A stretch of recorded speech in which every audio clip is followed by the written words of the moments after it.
Devi, respected listeners and my dear friends. I am going to tell a story, Breakwater. The author of the story is Margaret Sick. It shows a very nice Indian folk tale that was said by your grandparents. Have you ever listened like that? Yes. Now let's go to the story. One afternoon, a potter came to his house after many days of hard work. He asked his wife to bring a bottle of palm wine. Then her wife bought it. He drank a glass of palm wine and he felt somewhat better. Then he drank all the palm wine and he never felt tired again. He slept like that. And the evening became. Dark clouds covered the sky and the flashlight lights are coming from the sky. The raindrops are falling on the leaves of the forest and making a sound pip and pip. The tiger ran to the forest. I think it came for hunt in the evening. Its den was very far from that place. Then it saw a small hut in the forest. Before it gnawed off, it heard a sound of a woman.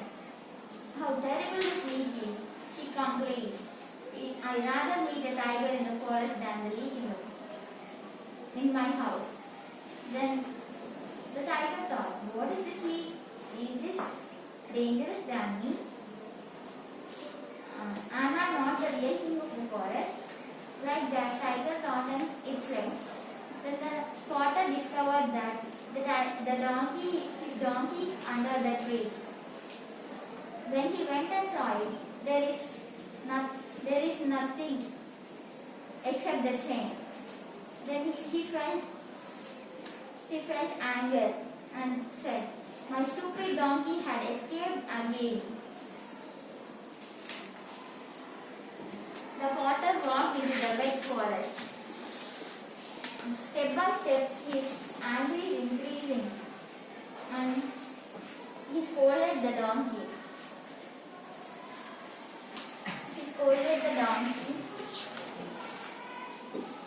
I will punish him very mercifully and I will tie him under a tree. Like that he scolded. Then he came to the hut in the forest. Then he saw a tiger. But he thought that there was a donkey, not a tiger, because he was done before. Instead of donkey, he said to the tiger, you horrible beast. Then the tiger woke up. Then the tiger thought, this may be the leak, then I should be careful with it. Then the tiger allowed to bond the rope around the neck. Then the potter climbed the tiger back and bet him on his head. Then shouted on him, come on, ahead to home. The tiger ran to the potter's hut. Then the potter climbed up and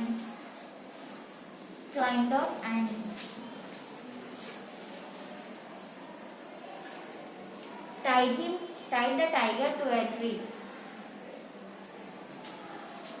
Tiger felt a merciful night in the night. Then the morning became. All the villagers were shocked and amazed. If the potter tied the tiger to the tree, how shocking! And all the villagers shared the news to all of the remaining villagers, and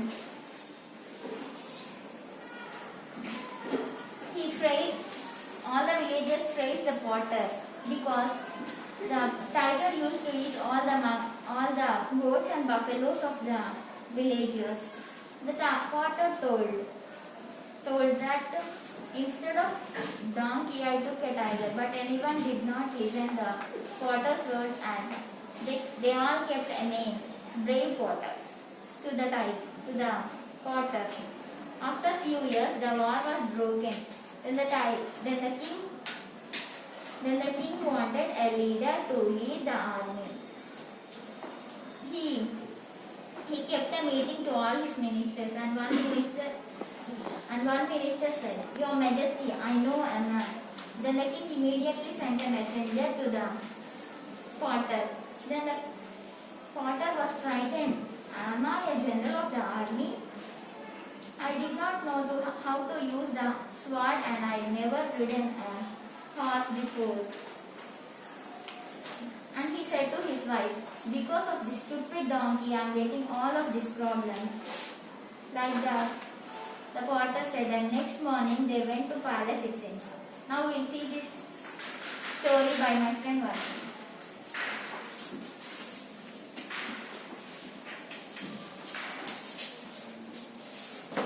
Good afternoon, everyone. The next day he went to the palace. The king was pleased to see him. He ordered that the potter should lead the army into the battle the next day. The enemy was not far to the capital. A splendid house was arranged to them. That night, they both were worried and felt nervous because the potter don't know how to ride a horse. He thought that if I fall, all will laugh at me.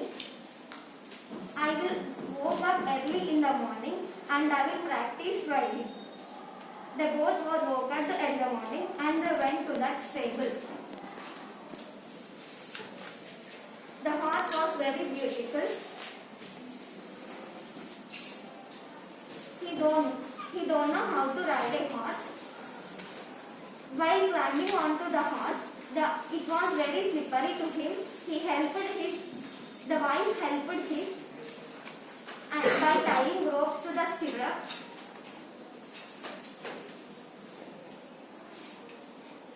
Now please tie my hands to his neck, said the potter.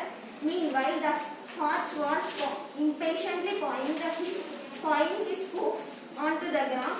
When the potter's wife was tying, it suddenly jumped and it glowed out of the stable, and he is hanging like sack of the rice on the horse's back. He felt very nervous, very bad, and he prayed all the gods to save his life. After galloping through the quiet streets and the cities, he entered into the cities and raced across the open fields.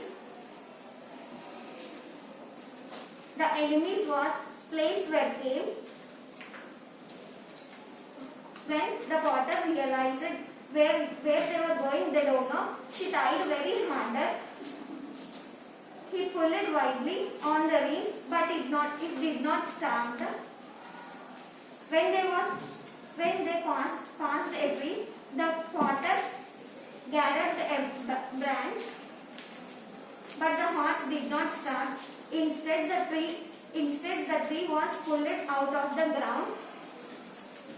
The sentry from the enemy camp saw that the potter galloping towards the camp with a tree, one hand tree and one hand he swings in the other. He got feared.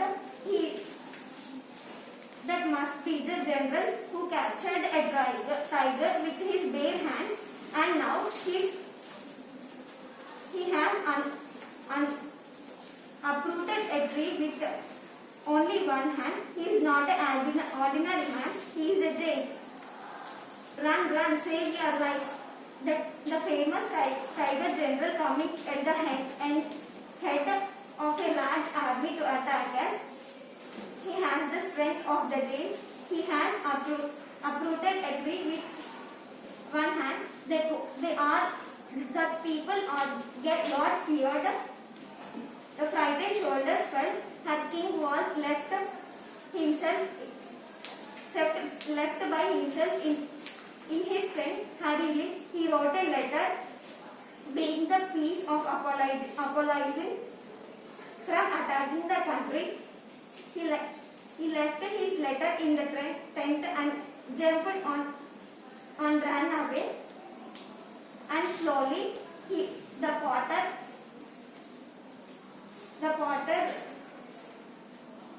reached the deserted camp. jumped from the horse. He saw that letter, and there were no any people in the camp. The camp was very empty. He looked in the king's tent and he found a letter, and he went to home. He said to his wife, "Dear wife, never in my life I ride a horse. Please take this letter and give to our king. I am going to bed." His wife ran towards the palace with the letter. When the king read the letter, he felt afraid of his new general. He asked the potter's wife, where is your husband?" "My husband is right, Your Majesty. The servants have put him to bed," answered the wife respectfully. "Let him rest today. Tell him to come tomorrow to receive his reward," said by the king. The next morning, the boat went to the palace. He left the brown horse in the stable and walked to the palace with his wife. The streets were filled with cheering crowds. They had already about his brave action.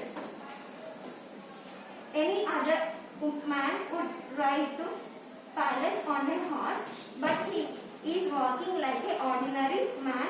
He is truly a humble and brave man. The king rewarded the potter so well that he need not to do any work again. The country was very peaceful from the rest of his life, and the potter never rode a horse again. Thank you for giving this golden opportunity.